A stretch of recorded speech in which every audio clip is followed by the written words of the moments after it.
ask him for anything, and he'd make it real. Thomas didn't think too much before he said that he wanted to go back to school. The owner sat down with Thomas's father and told him that he wanted for Thomas to go back to school and he'll pay for all the kid's needs. Thomas didn't believe himself. He never thought that he could go back to school again. It was like a dream coming true for him. But unfortunately, it didn't last too long. A year after the meeting of the rich man with Thomas's father, the old rich man died, and Thomas's father didn't know if Dina would continue paying for his school. Thomas's father was very sure that soon Dina would get married, and she'd forget about Thomas and his school. He said, even if she isn't beautiful and young anymore, she still has a lot of money, and I'm sure that she'll find another man very soon. It was the longest summer that Thomas had. He didn't know what's going to happen to him the next year. One day his father came home very happy from the farm that Thomas used to work at, saying that he had great news.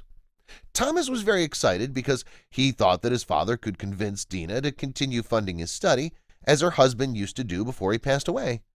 But his father started talking and the kid got shocked.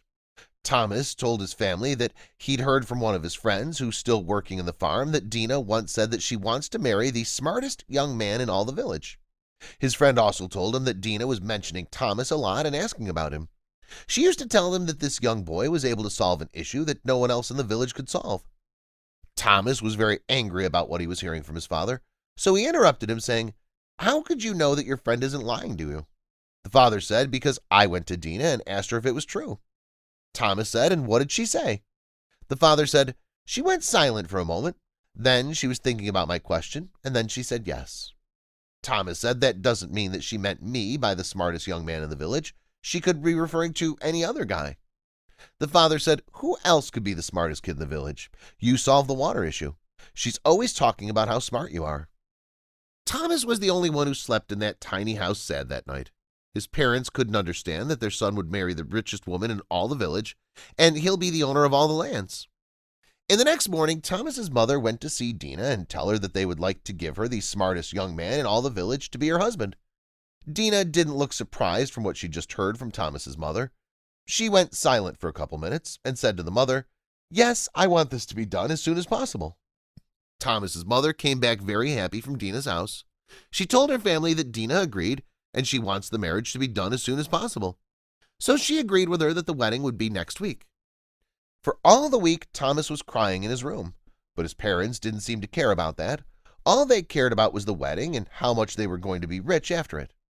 The wedding was so simple. It was a small celebration that only includes the two families. Thomas looked so sad all night.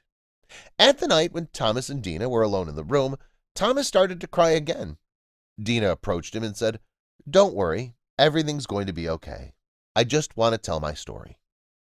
Thomas stopped crying and looked at Dina, who started talking already. "I was even younger than you when my parents took me out of school to force me to marry my husband, who, by the way, was older than my father.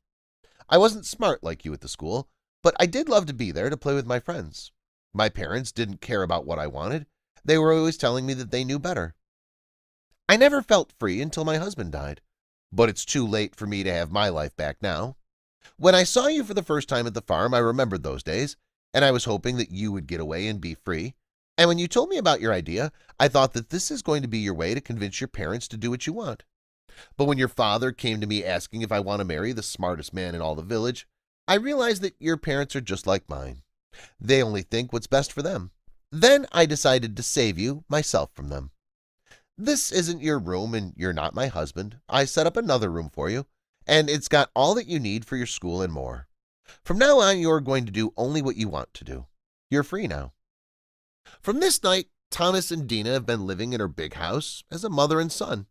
They had a very happy life, and when Thomas finished his high school, they left the village to a big city so he can go to college.